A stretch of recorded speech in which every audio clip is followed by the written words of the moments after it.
역대하 10장은 이스라엘의 분열의 현장을 우리에게 보여주고 있습니다. 이스라엘 백성들은 9장에서 어마어마한 부귀와 영화를 누린 것 같았지만, 그러나 내면을 찬찬히 살펴볼 때 이미 이 땅은 고난과 고통으로 물들어 있었음을 알게 됩니다. 이스라엘 사람들은 솔로몬이 내린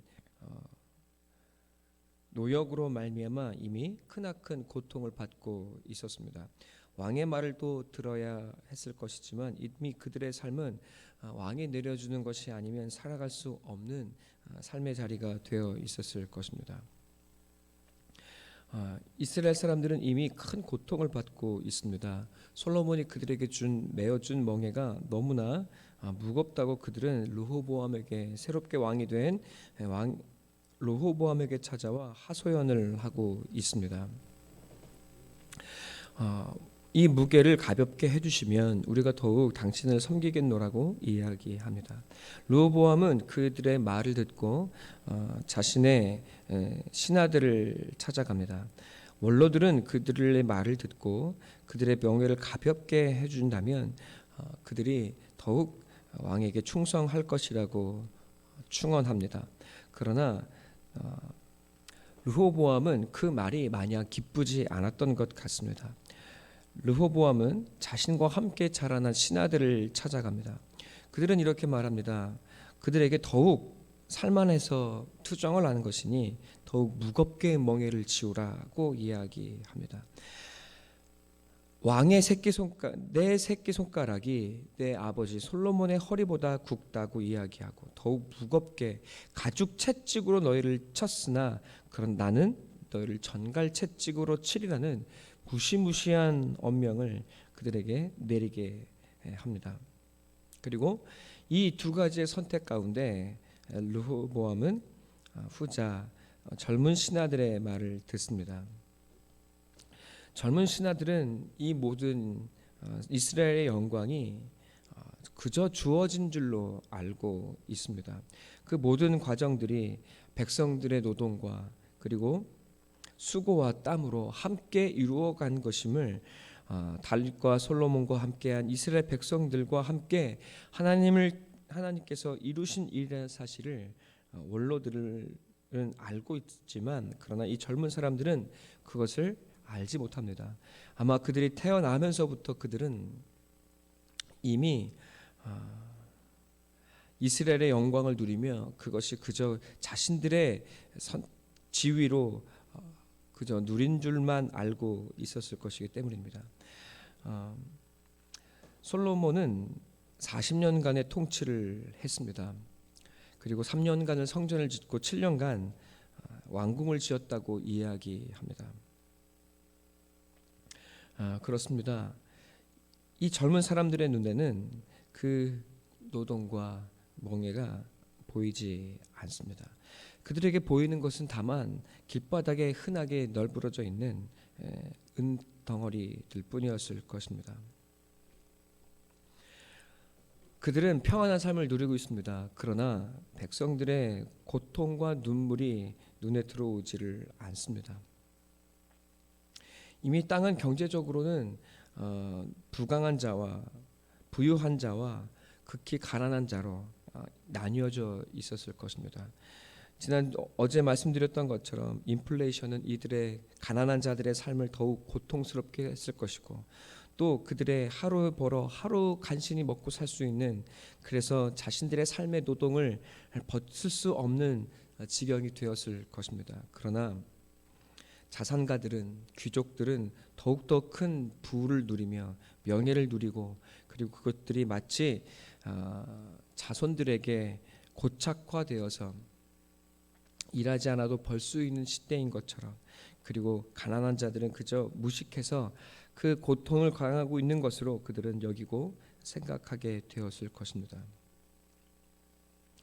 그들은 아프고 눈물 흘리는 자들의 그 말을 듣는 마음이 없습니다. 13, 14절에 르호보암은 원로들의 가르침을 버리고 젊은 신하들의 말을 듣고 그 말을 이스라엘 백성들에게 선포했습니다. 15절은 이렇게 이야기합니다. 이 왕이 이와 같이 백성들의 말을 듣지 아니하였다. 그리고 16절은 이스라엘 사람들이 왕이 자기들의 말을 듣지 아니한 것을 확인하게 됩니다. 그리고 왕과 내가 아무 관계가 없다는 사실을 확인하고 돌아가 자신의 왕국을, 자신들만의 왕국을 세우게 됩니다.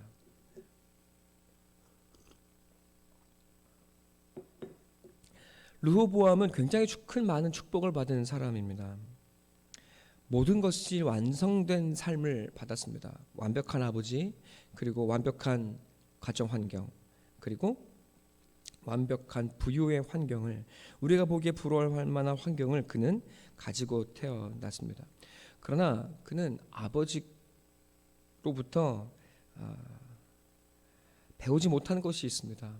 그것이 무엇일까요? 열왕기하 3장 9절의 말씀을 함께 보겠습니다. 열왕기상 3장 9절엔 이렇게 이야기합니다. 솔로몬 왕이 이스라엘의 왕이 될 때 그는 하나님께 이렇게 기도했습니다. 누가 주의 이 많은 백성을 재판할 수 있사오리까? 듣는 마음을 종에게 주사 주의 백성을 재판하여 선악을 분별하게 하옵소서. 솔로몬이 하나님께 구했던 것이 무엇입니까? 바로 듣는 마음이었습니다. 하나님은 그 듣는 마음이 곧 지혜인 것을 아셨습니다. 그리고 하나님은 그에게 지혜를 허락해 주셨습니다. 솔로몬은 실로 듣는 사람이었을 것입니다. 수많은 지식의 말들을, 그리고 수많은 사람들의 말들을, 그리고 하나님의 말을 또한 듣는 사람이어야 했습니다. 솔로몬의 재판의 사건은 그가 듣는 마음이 있었다는 사실을 알려줍니다. 여러분, 그런데 이 솔로몬의 재판을 통해서 그가 듣는 마음이라고 하는 그 의미가 무엇인지를 하나님은 우리에게 보여주십니다. 무엇을 듣는 마음입니까? 눈물 흘리는 자, 고통받는 자의 마음을 듣고, 그리고 그것이 왜인지, 그리고 무엇이 진리인지를 아는 마음. 그래서 그것으로 그 눈물을 흘리는 자의 눈물을 닦아줄 수 있는 지혜를, 여러분, 그 마음을 듣고 그 눈물을 닦아줄 수 있는 능력을 그는 받게 되었다고 성경은 이야기하고 있었던 것입니다. 여러분, 이것이 바로 하나님께서 솔로몬이 요구한 것이요, 또한 하나님께서 솔로몬에게 주신 하나님의 지혜였습니다. 눈물 흘리는 자, 그 마음을 긍휼히 여기고, 그리고 그들의 마음을 들어주는 일, 이것이 바로 하나님께서 솔로몬에게 주신 하나님의 지혜였습니다.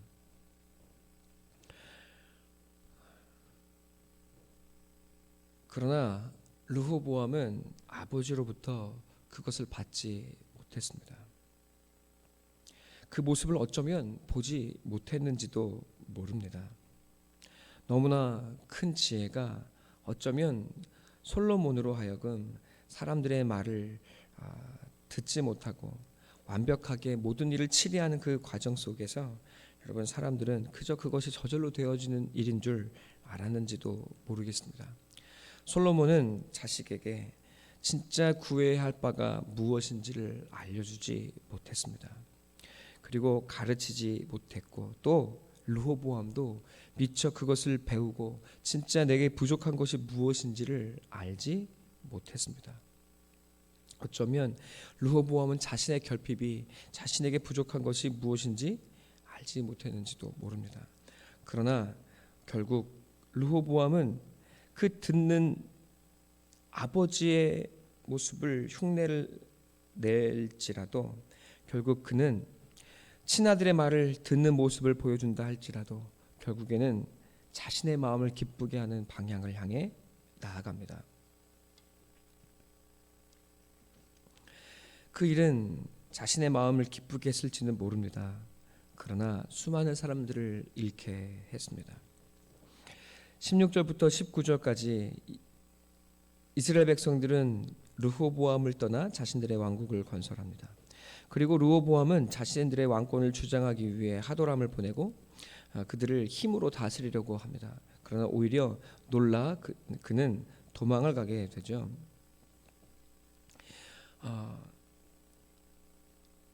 힘으로 다스리고자 할 때, 그리고 그 말을 들어주지 아니할 때 이스라엘의 공동체는 나뉘고 분열하게 됩니다. 우리의 가정과 우리의 삶이 어떠한지 돌아봅니다. 한 이불을 덮고 있을지라도, 그리고 한 밥을 먹고 있을지라도 듣는 마음이 없다면, 그리고 긍휼히 여기는 마음이 없다면 여러분 이미 쪼개지고 나뉘어지는 것이 아니겠습니까? 서로의 말을 들어주기 시작할 때 길이 열리게 되기 시작하고 하나가 되어지기 시작합니다. 불쌍히 여기는 마음을 가지게 될 때 그 사람의 말을 들어주기 시작합니다. 하나님은 이것이 참된 지혜라고 성경을 통해 우리에게 말씀하고 계십니다.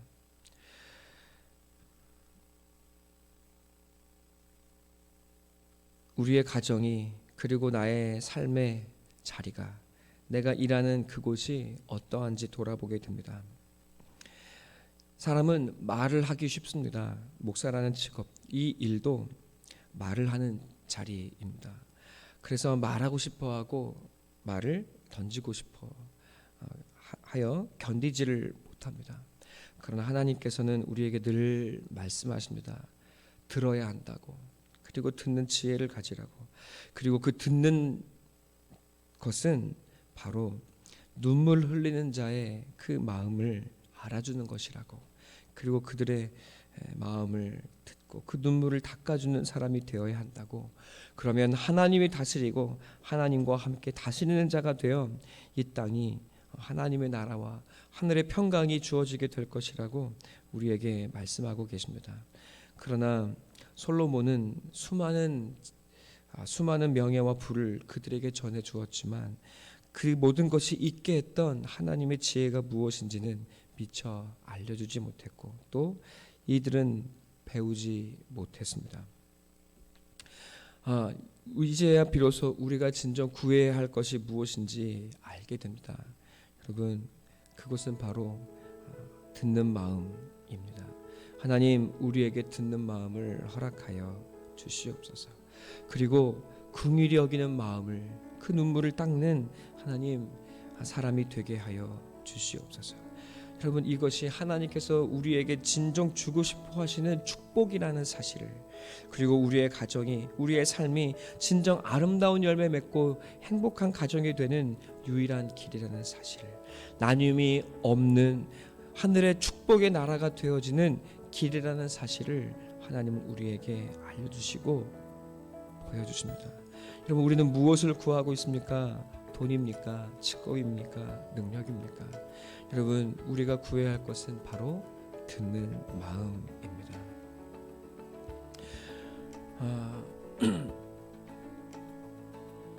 도통 우리의 마음은 나의 소리에 가득 차서, 내 고통의 소리에 가득 차서 이웃의 눈물과 그리고 이 땅의 그 신음을 들어주지를 못합니다. 내 마음 먼저 만져달라고 우리는 구하고 있는 것이 아닌지 모르겠습니다. 그렇습니다. 우리 모두가 죽어가고 있고 또 내가 죽어 있는데 어찌 다른 사람의 말이 들려질 수 있겠습니까? 내가 죽고 내가 아파하는 그 가운데 어찌 죽어가는 사람들의 모습이 보여질 수 있겠습니까? 내가 죽어 있다는 사실을, 내가 다른 사람의 말을 들어줄 만한 마음이 아니라는 사실을 우리는 하나님께 솔직히 구하고 또 알아야 합니다. 여러분, 그 자리에서 주님이 우리에게 찾아오십니다.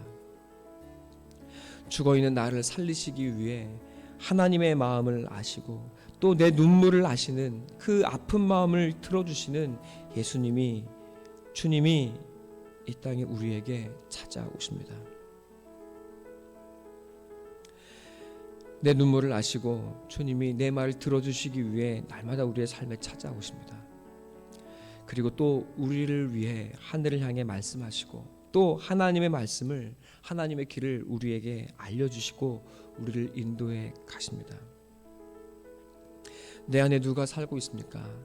여러분, 예수의 말씀을 들어야 하고 또 그 마음을 가진 자가 되어져야 합니다.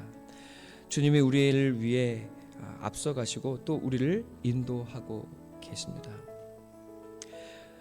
예수님은 이 땅에 우리에게 하나님의 나라를 가지고 오셨습니다. 예수님이야말로 하나님의 마음을 알고 또 우리의 눈물을 닦으실 수 있는 유일한 하나님이십니다. 또 우리가 그 마음을, 예수님을 모시고 살아갈 때 예수의 마음은 나의 마음은 예수의 마음에 잇대어지고 또 나의 지혜는 예수의 지혜에 잇대어져서 여러분, 어느덧 우리는 하나님의 나라를 함께 일구어가는 하나님의 용사들 그리고 일꾼들이 되어 있을 것입니다. 사랑하는 성도 여러분, 이제 주님의 마음을 따라 기도합시다. 하나님, 주님께서 나를 불쌍히 여기셨듯 나도 하나님, 눈물 흘리는 내 가족과 이웃을, 내 자식을 긍휼히 여기는 마음을 허락해 주십시오. 그리고 그 아이의, 그리고 남편의, 그리고 아내의 말을 듣는 사람이 되게 하여 주시옵소서. 그리고 그 눈물을 닦아낼 수 있는 하늘의 능력을 하나님 나에게 허락하여 주시옵소서. 여러분, 이 모든 것이 예수 안에 있습니다. 이 예수님의 지혜를 따라가 여러분, 하나님의 나라를 함께 일구어내는 저와 여러분 되기를 간절한 마음으로 소망하고 기도합니다. 함께 기도하시겠습니다.